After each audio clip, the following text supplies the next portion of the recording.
Ayutthaya is not a place most tourists visit. One of the reasons, as of today, that's the case is because they're not quite ready for prime time, even though they have all the necessary infrastructure with the hotels and the museums, and especially the educational institutions. But as you can see, now this is a museum. It's called a National Museum. It has a few artifacts, but nothing you can't find at a private museum. And in fact, the best museum here in this city is actually a museum of gold. It's just called Ayutthaya Gold Exhibit. That's supposed to be open. There's a lock on it. There's a lock on the door behind this building as well. And if you actually go inside, you'll see a few interesting artifacts, a lot of Buddhas.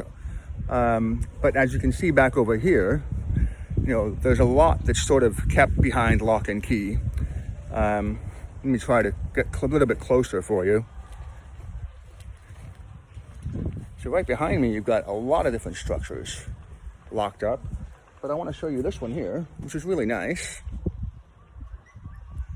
And if you're a Western tourist, it's very difficult to come here because you have a lot of different poses. What's really interesting, by the way, the protective pose of the Buddha, I believe it's called the Mara pose, is similar to the Russian Orthodox or the Eastern Orthodox paintings with the mosaics in Eastern Europe of Jesus Christ, where he holds up three fingers.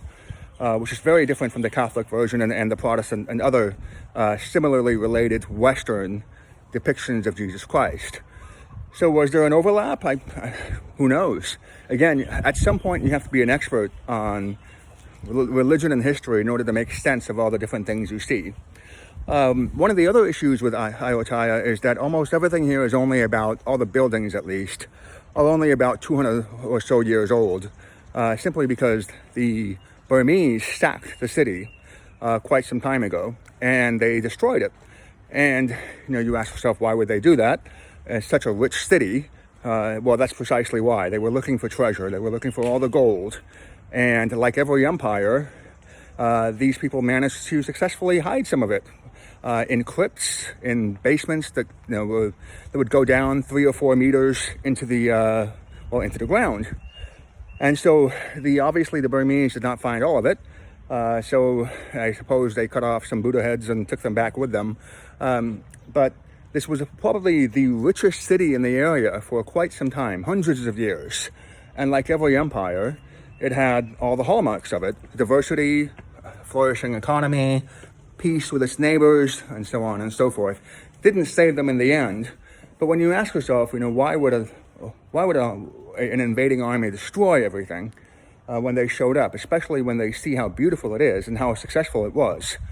The answer is, again, they're looking for treasure. It's hidden somewhere. They know it. And they just don't know where it is. So they have to destroy everything. And if they don't have the imagination to dig, 3 meters into the ground, they're not going to find what they're looking for. Even if they find it, the way that they constructed it, these people were so interesting, right? They actually hid a lot of their possessions in actually Russian, those Russian dolls where you open one up and then there's another doll and you have to keep going until you find the real doll at the very end. They have a system here similar to that.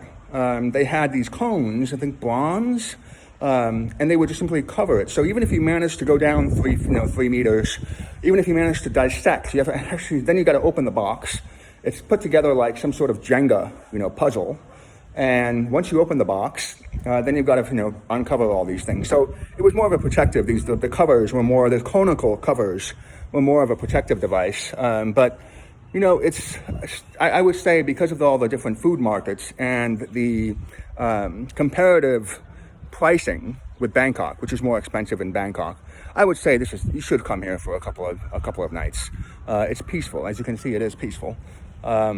And hotels are reasonable and cheap. You can find a decent place for about $15 US a night. That's really all I have to say. I had a good time here. Will I be coming back? Maybe. It's just that the food in Thailand is so good that in many cases, it really is a highlight. And unfortunately here, there is a big food market. There's a night market that's open every day. But there are other markets that are just as good, but they're only open on the weekends.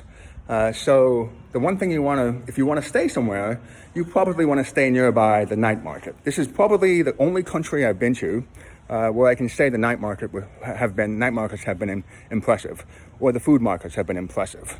A lot of the ones, once they get publicity, whether in Vietnam or some other place, a lot of them just go straight downhill afterwards.